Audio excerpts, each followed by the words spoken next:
Welcome, everybody. Hopefully, I have admitted you all. Again, hello. I'm Dr. Liz Watson-Luhos. I'm a research archaeologist and the collaborative research liaison at the Illinois State Archaeological Survey. I will be the moderator for today's lecture. On behalf of the Illinois State Archaeological Survey and my co-organizer, Dr. Erin Benson, again, welcome and thank you for joining us this afternoon. We are really excited to kick off our third annual speaker series, The Intersections of Indigenous Knowledge and Archaeology, with a lecture today by Steve DeRoy. The series is being supported from funds from the Office of the State Archaeologist and the Office of the Vice Chancellor of Diversity, Equity, and Inclusion here at the University of Illinois. Just a little housekeeping before we get started.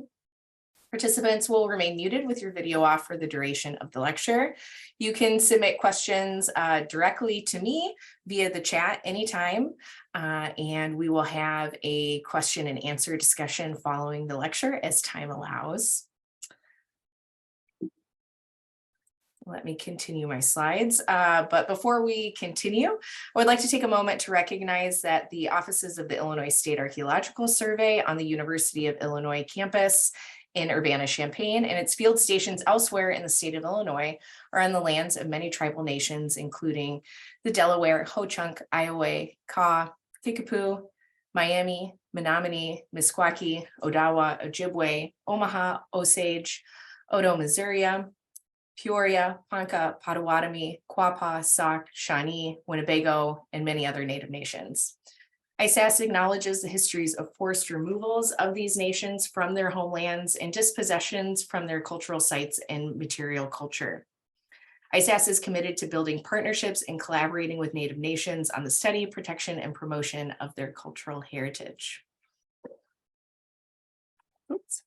As I said before, my name is Liz and I work out of the Illinois State Archaeological Survey's American Bottom Field Station in Collinsville, Illinois. The survey, also referred to as ISAS, is a division of the Prairie Research Institute at the University of Illinois. With about 70 full-time archaeologists and support staff throughout the state, ISAS is one of the largest archaeological research institutions in the US. ISAS is dedicated to the preservation and interpretation of the archaeological and architectural remains in what is now the state of Illinois. On behalf of the state archaeologist and director of ISAS, Dr. Timothy Pocketat, today we are honored to host Steve DeRoy.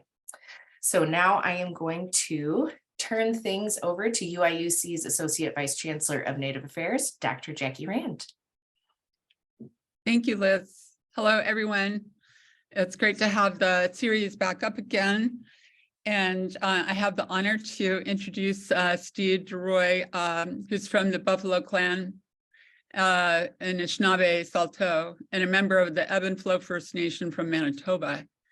He is the director of the Firelight group, a company that conducts community-based research across the social and natural sciences with the aim of providing services specifically tailored to supporting the rights and interests of Indigenous communities. Steve founded the annual Indigenous Mapping Workshop and Indigenous Mapping Collective, which makes him a bona fide rock star, in my opinion. A virtual space for mappers to share knowledge and receive training on GIS mapping and other digital technologies. The collective emphasizes the importance of mapping to support Indigenous rights, decolonization efforts, and Indigenous storytelling.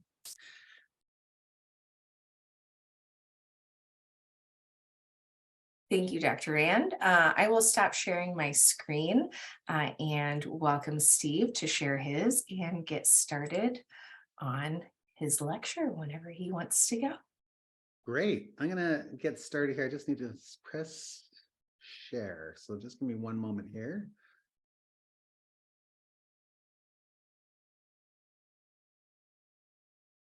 Of course, now it's not sharing. Just give me one sec. There it is. It didn't show up on my share side. Can everyone see this now? Yes. Okay, great. Well, thank you so much for the invitation, Jimmy Gwetch, and I appreciate everyone who's joined today for this presentation. My name's Steve DeRoy, as you heard from the introductions. And I'm going to be talking today about mostly about Indigenous knowledge and the capture of Indigenous knowledge through maps, and how mapping can play a vital role in how we communicate and tell the story of Indigenous peoples' culture and heritage. Just a quick start. So in 2010, I co-founded a company called the Firelight Group, and we decided that we would put our collective knowledge and skills to support the rights and interests of Indigenous peoples. And much of our work is designed to create and enhance community capacity with Indigenous peoples. And Firelight provides a suite of services to Indigenous communities in Canada, primarily in Canada. We do work internationally in Alaska, in Washington, and other parts in the US, but most of our work is in Canada. And probably the most relevant business area is the traditional knowledge business work that we do with Indigenous peoples. And I'll talk a little bit more about how we do that. This shows where a lot of our work is centered. We, like I said, we only work for Indigenous communities or organizations. So we feel really honored to be able to work with knowledge holders, Indigenous elders, and community experts to assist them with projects. And we're proud to help influence change in a positive way for our communities. And as a result of the work that we've been doing over the past over a decade, Firelight has become the leader in Indigenous-led studies here in Canada.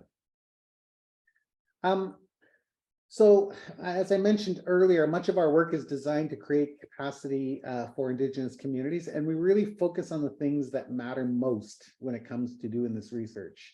So we kind of come into the communities that we're working, and we try to really understand and listen to what the needs are of the community, and then focus on designing research that can then be able to support those goals of the communities that we're working with.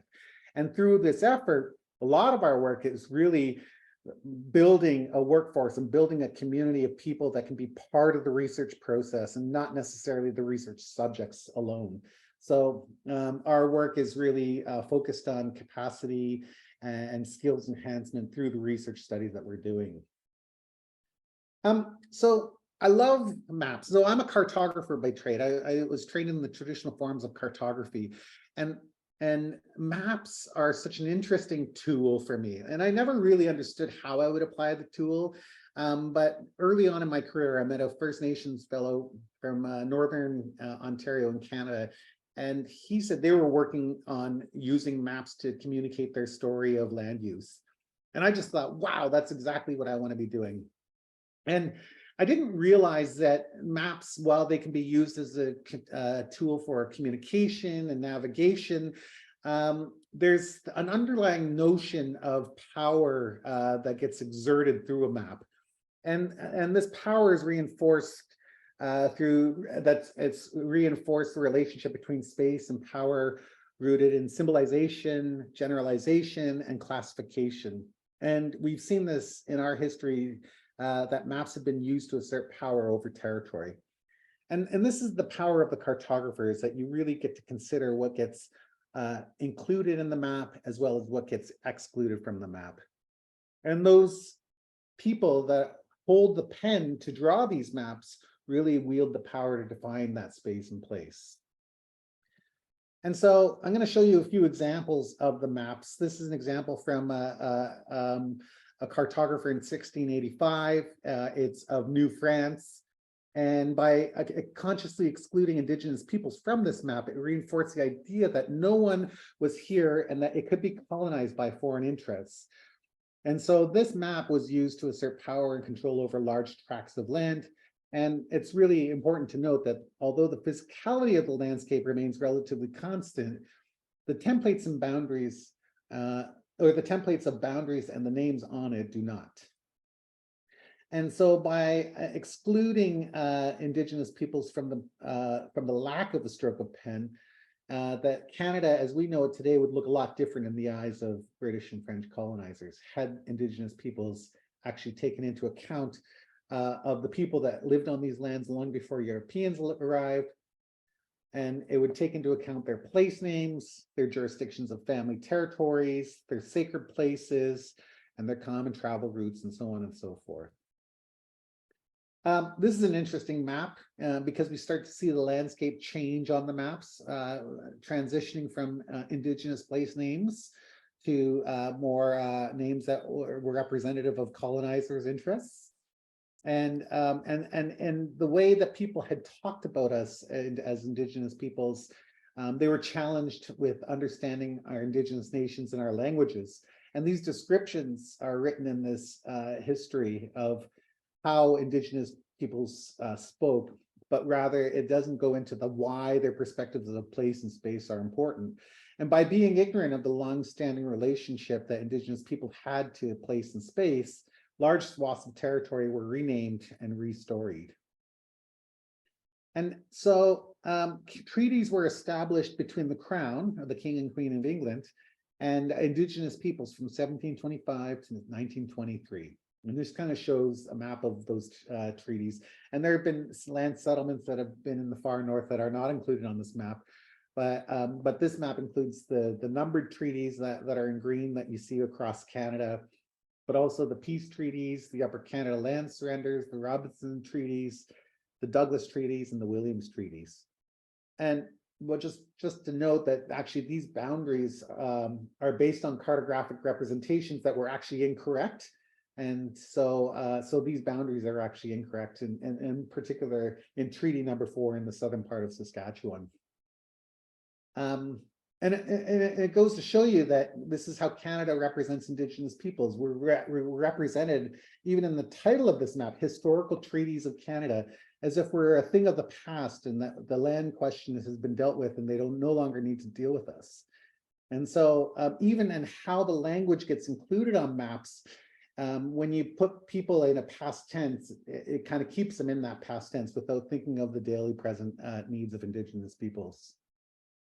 So in 1876, the Canadian government established the Indian Act, and it was really used to control most aspects of Indigenous people's lives. And it focused on three main areas: the band councils, reserves, and the membership. And its primary purpose was to control Indigenous peoples and assimilate them into Canada. And these points here are all elements from the Indian Act. So lands could be expropriated, lands could be relocated, women lost their status. It prohibited us from being able to get legal support, or prohibit us from speaking our language or practicing our culture. One of the big things is it prohibited us from even leaving the reserve. This is an example of this of an actual permission slip that we needed in order to be able to leave the reserve. So you might have heard the expression off the reservation. That person's gone off the reservation. Well, this was a real reality for us as Indigenous peoples, that we were forced to these industrial land plots, that we were forced to stay on these places, and we couldn't leave those places, or we could be thrown in jail or worse. And so, you know, if you ever hear that term off the reservation, it's actually rooted in racism, and it's a negative connotation.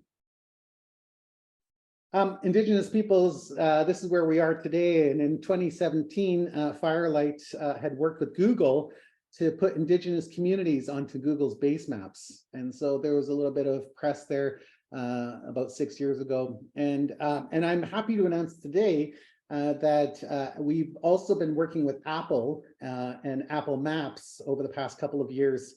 And we've now also helped Apple get Indigenous lands represented on their base map. So if you have an iPhone and you look at a map, you can now see Indigenous lands represented on those maps.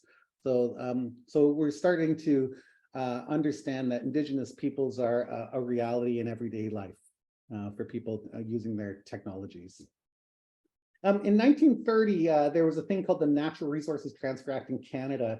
And the federal government had devolved control over Crown lands and natural resources to our provinces. It would be like the same thing in the States, where you have the federal government devolving control to the states, individual states. And it was through this Transfer Act. And First Nation reserves and lands reserved for Indigenous peoples were excluded from this act. So this raised major issues for the continuance of Indigenous peoples' access to wild foods, subsistence activities, economic development, and other rights-based activities. Now, as a cartographer, I've worked to support Indigenous peoples communicate and assert their rights and interests through maps. And there are multiple ways to be able to tell a story. And understanding who your audience is will determine how to apply each of these elements of storytelling. And really, my role as a cartographer is really to translate data, analysis, and outputs in a way that is inclusive and that everyone can understand. And so we, in Canada, we had this thing called the Constitution Act, which basically is what created Canada as an independent and sovereign nation from the British Crown. And it's relatively new. It was created, you know, when we think about the Constitution, it was in 1982. That's within my lifetime. And Indigenous leaders before us had fought to ensure that our rights were acknowledged and protected under Section 35 of the Constitution Act. And for them, I'm grateful for their work. But today, it's really important to understand what your rights are and how to apply them in a modern context. And so, please note, I'm not a lawyer, but these are just a few cases of that illustrate the importance of mapping for Indigenous peoples. And I have to note that the burden of proving Indigenous rights is on the Indigenous communities. And Indigenous groups have kept fighting the Canadian government to ensure that our rights are acknowledged and enforced. And case law is constantly defining and redefining the Crown Aboriginal relationship, and that government has a duty to consult. And so when we think about mapping, this is a really interesting element. This is a nation in the central part of British Columbia, Canada, in Western Canada, where they had fought to have title to their lands, not just the right to be able to continue to use those lands, but title, actual title. And it was a 25-year battle that they ended up winning. And in the case summary, basically, Chief Justice Beverly McLaughlin had stated that occupation must be sufficient, continuous, and exclusive. And so when we think about that, we have to think about what are some of the ways in which we can design research to be able to answer these questions. Now, before we go into designing research, we need to think about some data principles.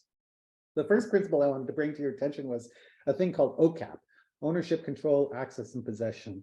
The OCAP was designed by the First Nations Governance Center with the intent to provide Indigenous data governance principles. And at Firelight, we institute these principles in all of our research projects to ensure that we're following good research practice. The other data principle that I wanted to bring to your attention is called FPIC, or Free, Prior, and Informed Consent.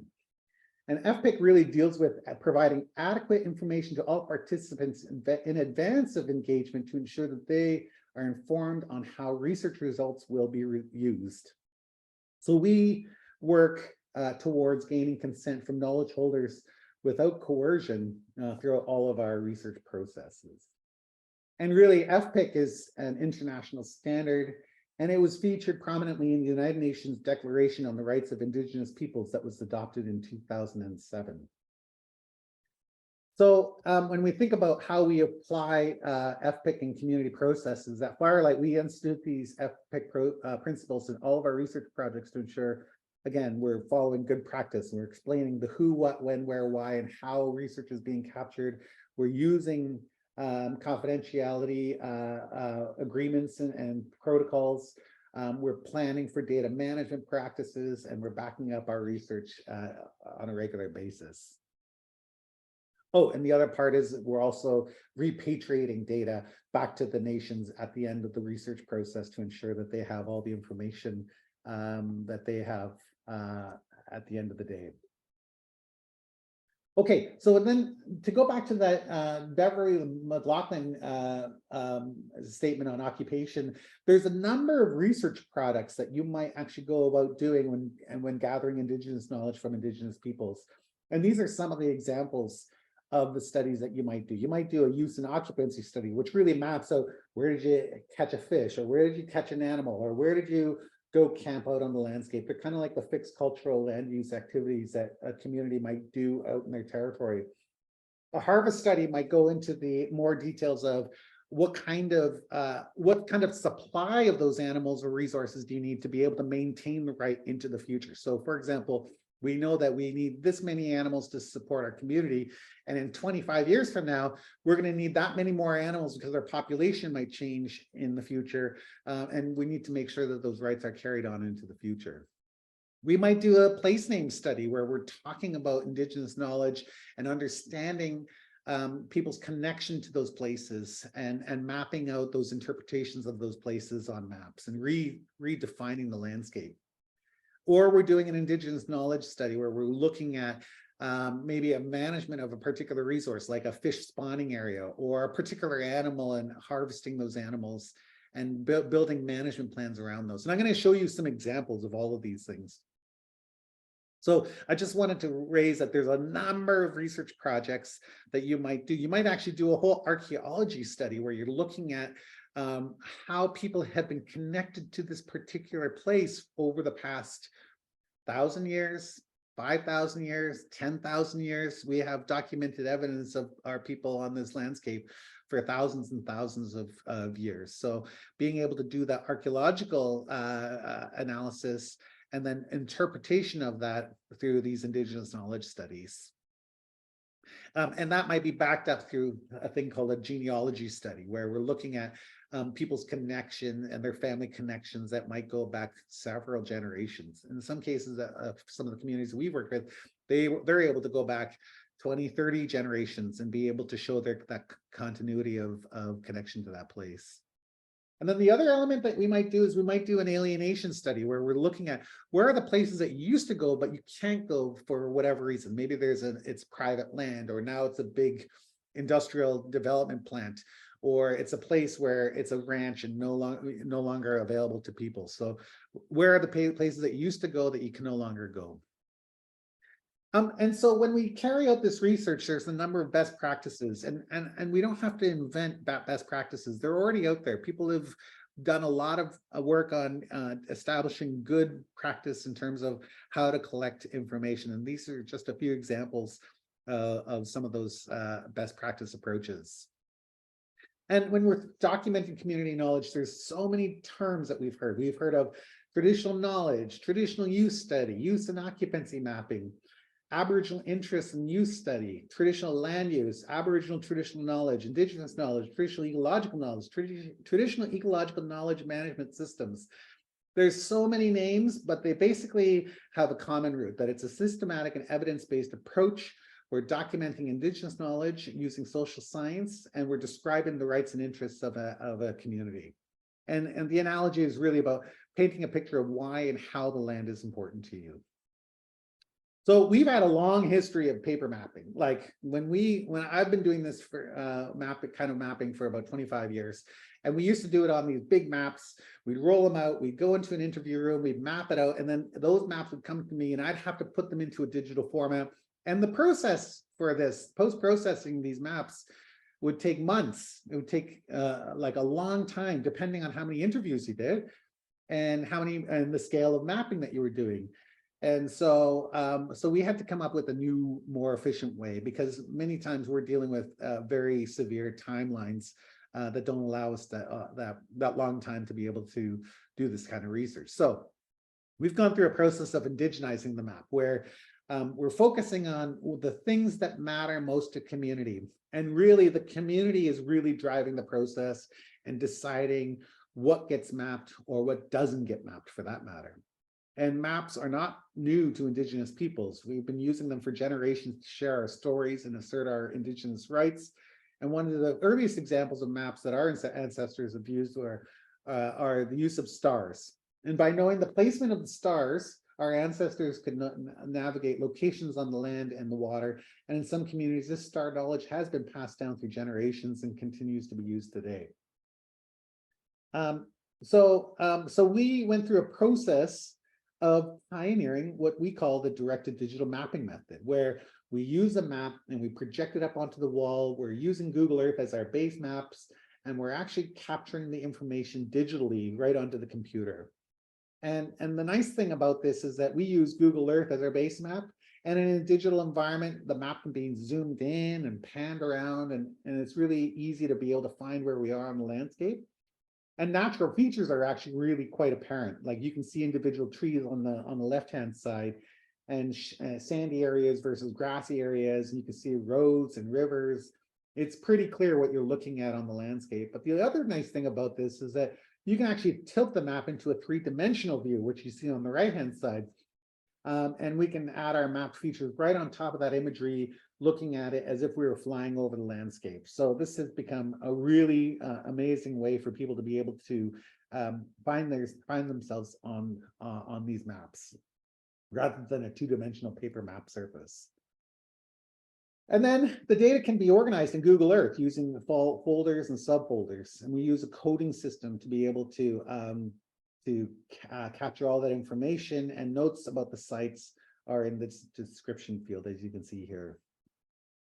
And so when we carry out these studies with people, these are typically the activities that we might do. We'll have a kickoff meeting, we'll do our data and document review, we carry out our methods, and then we typically go to the community and better understand what their needs are. And then based on that, we might adjust our methods and then carry out our interviews. We might do site visits to some of those places.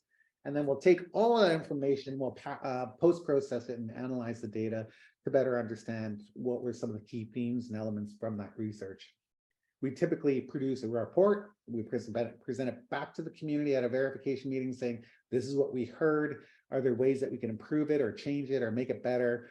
And then we integrate those comments and finalize the report. So typically, this is what an Indigenous knowledge study might include as some of the key activities. And so when we think about that, we have to think about, when it comes to the mapping, we have to think about what that process is. We have to prepare our data in advance, and we have to prepare when we come into the community, we have to be able to prepare the room and the equipment and get all the information and equipment all set up. And then we carry out the interview. And then we go through a process of data management to be able to back it all up and organize all the information. And then we go through a process of quality checking it through a post-processing effort. And then we make the maps and produce that information. So that's typically the overview of the mapping side of things. When we're mapping in these directed digital environments, we're not using rocket science to do this work. We're using pretty straightforward tools like laptops, projectors, recorders, laser pointers. There's some power cords, and then we have our interview guides and our consent forms. And we'll organize all of this information onto the computer. And this is a typical scenario. We might be in the community's gymnasium or in a boardroom of some sort, but we'll be sitting down with knowledge holders, and they'll be sharing their story with us. And we go through a series of questions. We ask about their background and their experience. And then we dive into some questions about maybe some of their habitation sites, their transportation values, like where their travel routes are, or portages, or ways they get across the landscape. And we try to connect the dots between each of those fixed sites and where they're going and coming from.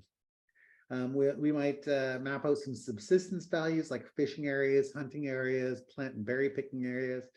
We'll map out cultural sites such as spiritual areas, gathering places, known archaeological sites that people know of, sensitive areas.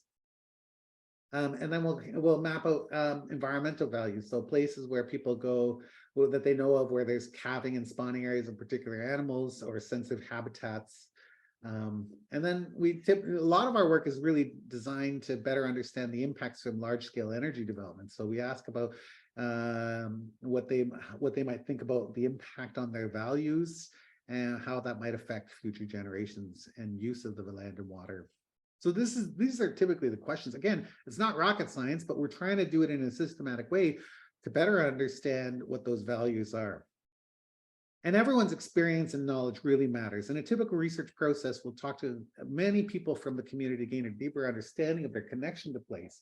And we'll record the interviews with audio and video recorders and document on maps where these places are located. And each person comes to the table with their own set of knowledge and experience. And our job is really to ensure that we honor that by treating it carefully and recording it honestly. And it's important to note that we're only collecting a small sliver of someone's life and their experiences.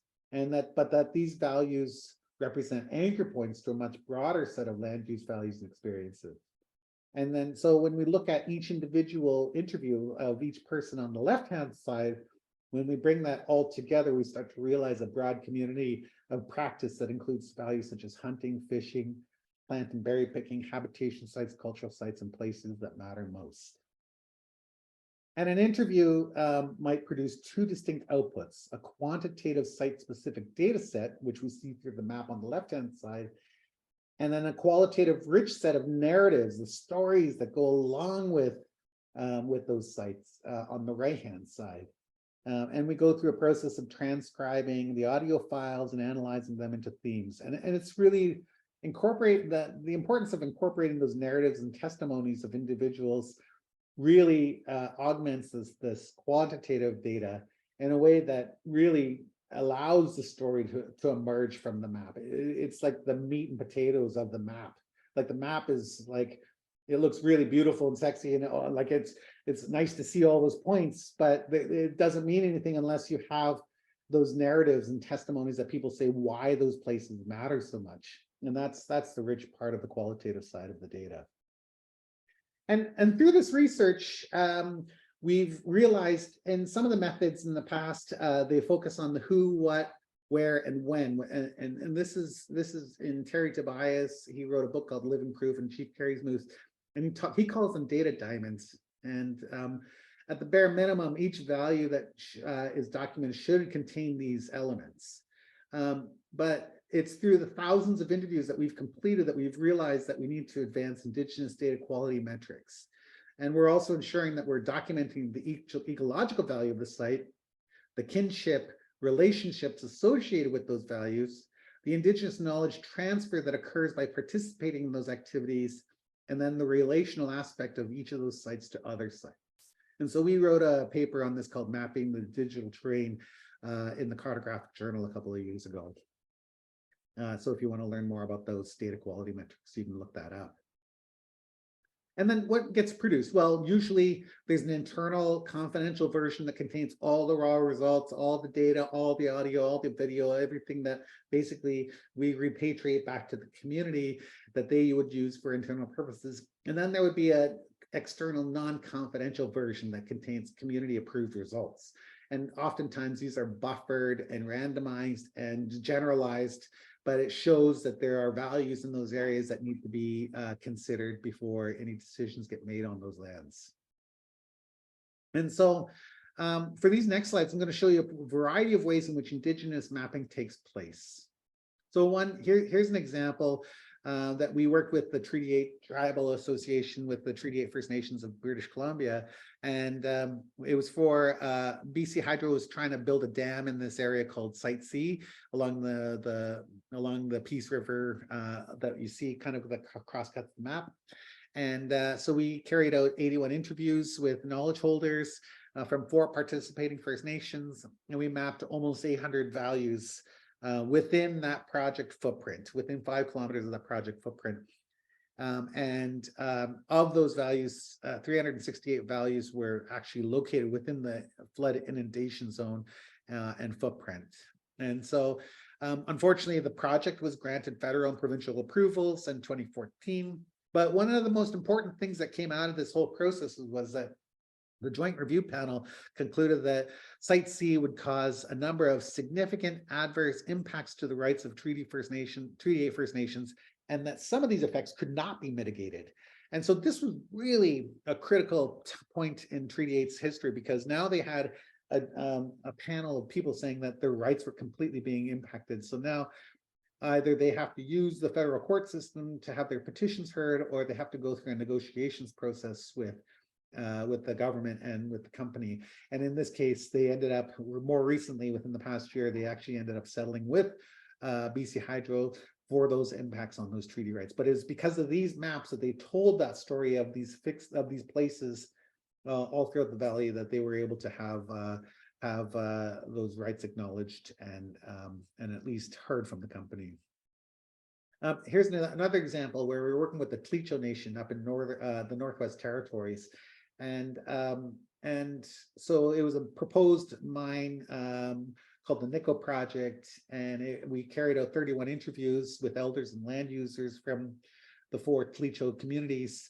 And this is an example of the output map that was produced. And one of the interesting things that came out of this map was that the water transportation corridors are known as a particular trail to the nations.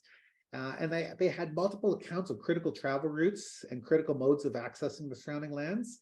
And you can see that the project literally cross-cuts their territory, and it would affect their ability to be able to use their territory. And so this is where mapping those experiences of those land use activities becomes really imperative to understanding the impacts from these proposed developments. And so in many parts of Canada, Indigenous people still rely on boat navigation to access part of their territory.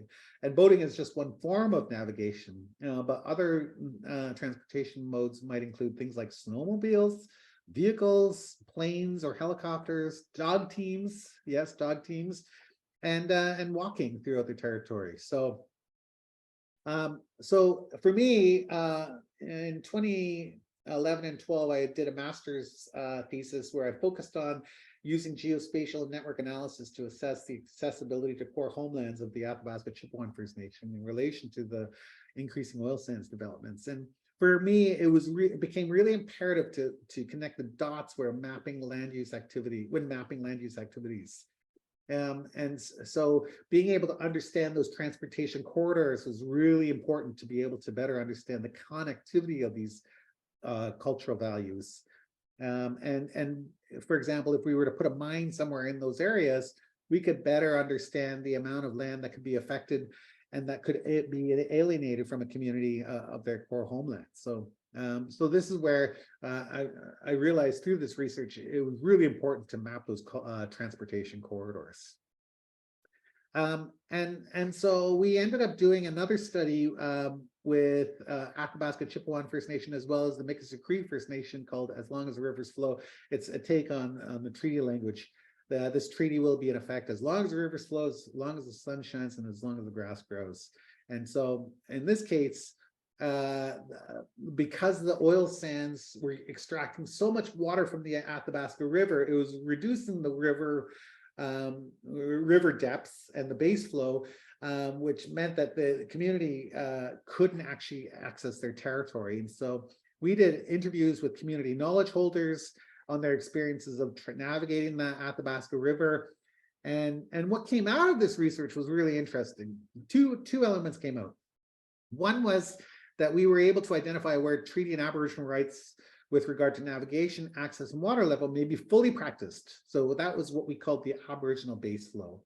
And through these interviews, we also were able to identify where flow levels are likely to result in widespread and extreme adverse effects on access to territories relied on for the practice of treaty and Aboriginal rights. And this was under the Aboriginal extreme flow. And so they had done these interviews with elders. The elders said, this is how much water we need to be able to navigate. And these are the pinch points, and we mapped them all out. And so we had this community knowledge study that was completed.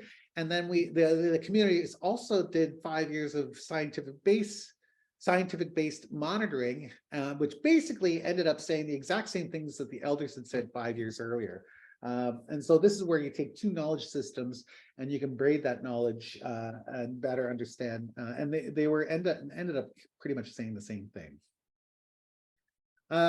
This is an example where we are doing Indigenous place names mapping. I worked with a community in northern Manitoba, north of Minnesota, and we were interviewing key knowledge holders. In this case, we interviewed 15 people from the community, and we focused on place names like fixed cultural sites and physical features, as well as water features. And we ended up remapping the entire territory using their Anishinaabe language. We recorded it, the Anishinaabe name, the English translation, as well as using syllabics. And so this map kind of shows an output of the redefinition of that landscape according to this First Nation, this Anishinaabe nation. So this is where maps can be really important in reclaiming sovereignty of Indigenous peoples. And we used this type of chart to determine the accuracy of the symbols used. And we relied on community knowledge holders as experts to be able to make sure that we were actually using the right Slavics for that. We're also blending Indigenous knowledge and science on maps, creating atlases, essentially multi-layered atlases, to better understand those spatial relationships of these different layers. And this is some work that I did with a nation where actually I live at the Saulteaux Nation in British Columbia here. We were looking at designing a co-management plan for the provincial park in this area. It used to be called the Indian Arm Provincial Park, but they renamed it Saulteaux. And so we used what's called a bioregional atlas approach to then produce all of the Indigenous knowledge values and scientific values onto maps and better understand those relationships of those layers. And it resulted in a really good, strong co-management agreement with BC Parks. And now the Saulteaux have also been using this as a model to be applied in other provincial parks throughout their territory. Land use planning is really important for many nations because they're an effective decision support tool. Like in this example here with the Hupashis First Nation I was working with, in an instant, you can identify places that matter most to the nation and set prescriptions for land use activities that can and can't take place in those zones. And in an instant, this allows the nation to be able to prioritize their battles with incoming folks that want to come develop in their territory. They can say, well, it falls in these red zones and we don't want certain developments in those areas. So they know which ones, which battles to fight by using these land use plans. And so these become really important for Indigenous groups to be able to understand what their priorities are, their visions for their territory and goals, and be able to set management prescriptions for that. We're also, I mentioned earlier, traditional ecological knowledge study, where we're working with Indigenous communities on better understanding how to manage resources. In this case, we worked with the Doig River First Nation and the David Suzuki Foundation to come up with a co-management plan of caribou in their territory. And in this study, we were able to describe the cultural rules surrounding hunting, seasonal important habitat areas and impacts. And the result was that it identified 14 management recommendations for British Columbia to adopt. And now Indigenous communities are also using tools like story maps to tell their story of their territory. In this case, Christy Lynn Jones talks about her experience at their fall fish camp using innovative storytelling techniques to be able to put a value to those places and why they're important in a really captivating way.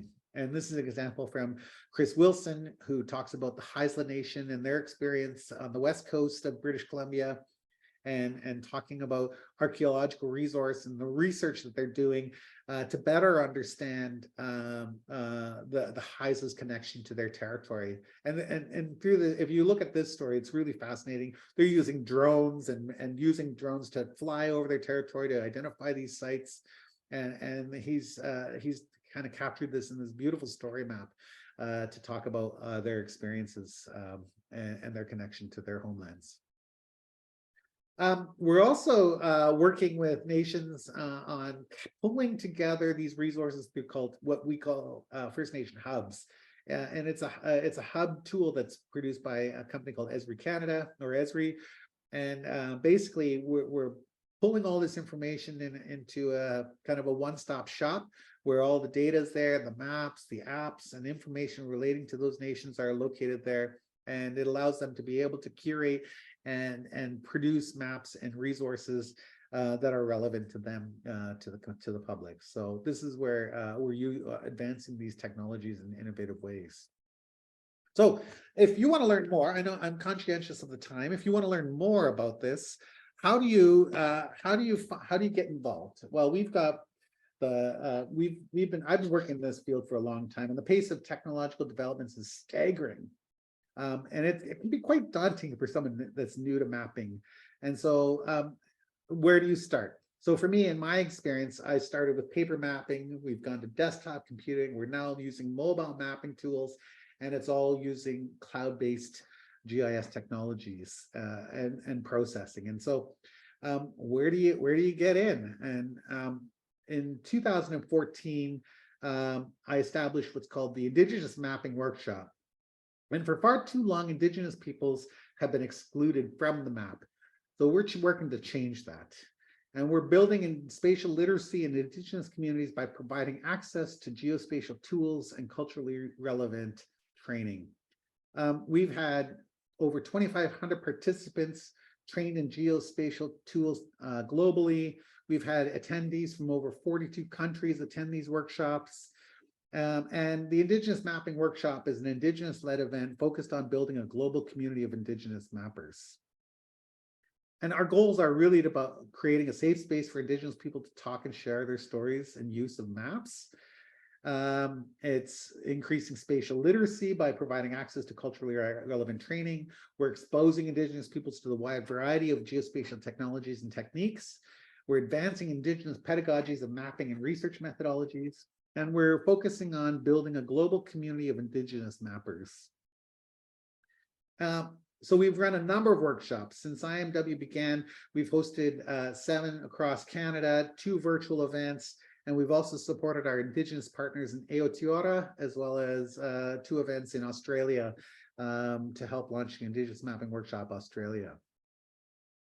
And so our last event, we just actually had one in November in Edmonton, Alberta, at the River Cree Casino and Resort from November 21st to 23rd. We had our partners with Google, Google Canada, the Google Aboriginal and Indigenous Network, Esri Canada, Indigenous Services Canada, Natural Resources Canada, Canadian Space Agency, NASA, Mapbox, the First Nations Resource Center, NELMA, and the Cultural Conservancy. And through this workshop this year, a new element that we offered this year in partnership with the First Nations University of Canada and their Indigenous Continuing Education Center, participants could earn micro-credentials for their participation at the IMW. And it was a really unique opportunity to provide a university-level certification for in-person participation. With the combination of presentations and keynotes, lightning rounds, and panels, and along with hands-on training from our technical partners, students provided a reflective assignment at the end of the workshop to demonstrate what they learned at the workshop.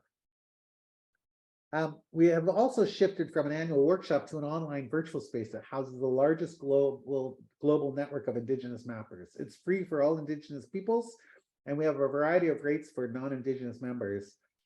It was really created in 2020 when the pandemic happened. But we've got over 1,800 members as part of the collective. And as a result, many of our workshops were delivered virtually. And so we have over 150 sessions available on demand, over 100 hours of content, and over 40 mapping trainers that are actually on the collective. And so it's a really, for the first time, mappers can revisit all the Indigenous mapping content at their own pace. We also, through the collective, we offer a monthly speaker series that we share content such as podcasts, discussions, and opportunities such as jobs and funding sources. And we just had a session about 2 weeks ago with 7,000 languages, which is a really great presentation. And so if you want to learn more, we're really proud of the global network of Indigenous mappers we created. I encourage you to visit indigenousmaps.com to learn more about it. And if you want to come and learn more and be a part of the next Indigenous Mapping Workshop, I'm really excited to announce that we are partnered with our Australian counterparts, Winyama, who are based in Perth, Australia, and we're actually co-hosting the 2023 IMW in Melbourne, Australia from May 30th to June 2nd, 2023. So if you want to apply and you want to attend, I encourage you to go visit this link and to learn more about that. And so with that, I say Chimigwech. I appreciate everyone listening so intently. I can't see people's faces yet, but I appreciate everyone that's been on this call. And I guess we have an opportunity if you want to ask some questions. So I'm going to stop sharing, and I'll pass it back to Liz, who I assume is moderating the question period.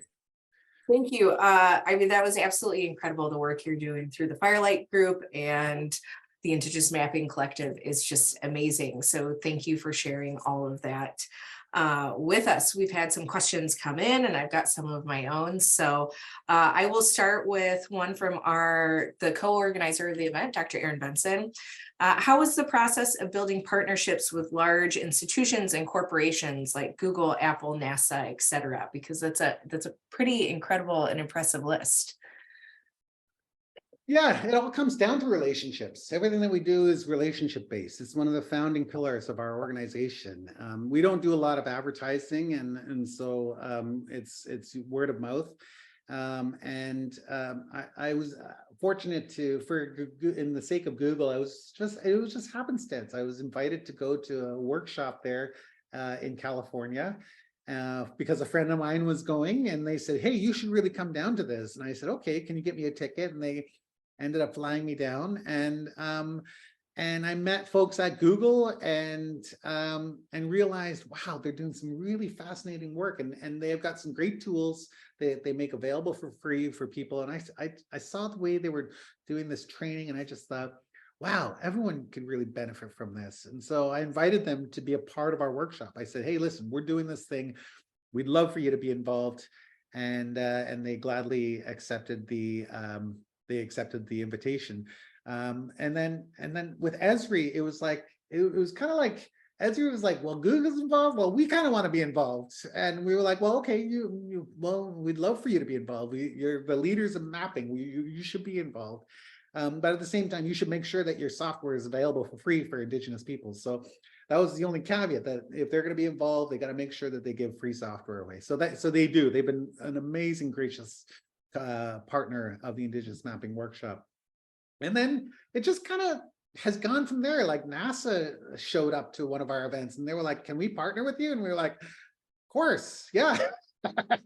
and then the Canadian Space Agency and Mapbox, and it's just kind of been like people that have seen the value, because we're not selling software. We're not in the software selling business.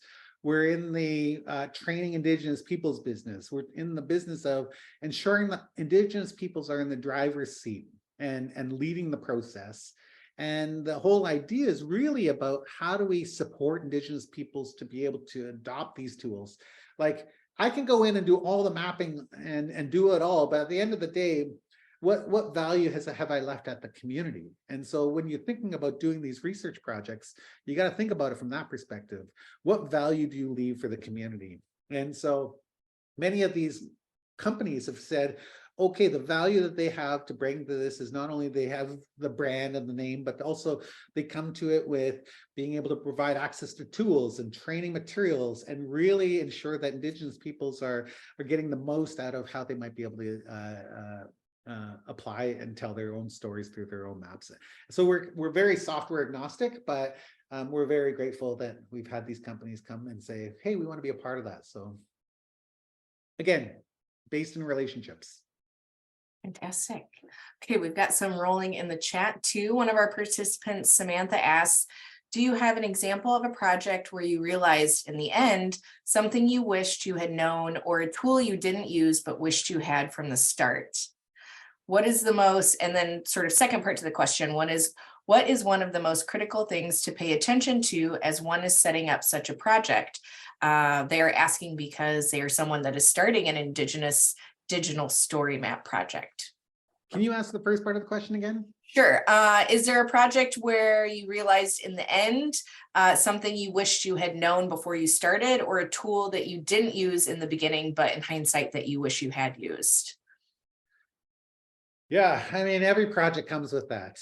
You can always do something better. And unfortunately, sometimes you're like, we're down this path and we've invested this time and we're going to continue to use it. And other times you're like, you know what, we need to just abandon this approach because it's not working. People aren't showing up. They don't want to do it in this way. And so I think from our experience, it's about being nimble, it's about listening, and it's about realizing that The community has to drive the process. And our role is really about ensuring that they are driving the process.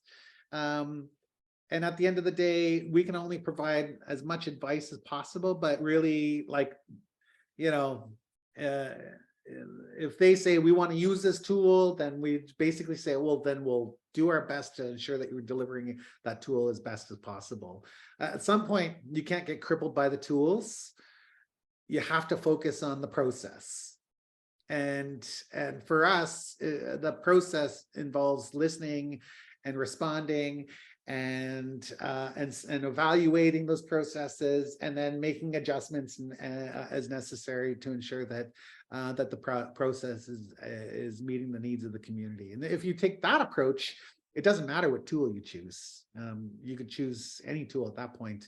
But if you focus on the process, that's more important to me than the tool. What was the second part of the question? Well, I think you answered it. They had asked what is one of the most critical things to pay attention to when you're setting up a project. And I think making sure the Indigenous community is in the driver's seat and Absolutely. focusing on the process. You did a beautiful answer to that part of the question without even knowing it. Great. Okay, I've got another one for the chat, or from the chat. In cases like, and Madeline asks this, in cases like the Tribal 8 mapping project, where numerous unmitigatable resources were identified, and yet the project was approved, do you document the impacts after the project is complete for the use of other communities that find themselves in a similar position? So the Treaty 8 one was really interesting because BC Hydro was like, we don't need to consult with you. We've got a treaty. We've dealt with the land question. We don't want to deal with you. And so the nation really had to advocate and fight to be able to have their rights actually accounted for. And so so that's why we did this study, and we went through the process of documenting those values. And it wasn't until like later on in the line, when the regulatory process was coming to a head, that they were like, their rights are going to be completely completely unmitigated. Like they're going to be completely impacted by this flooding.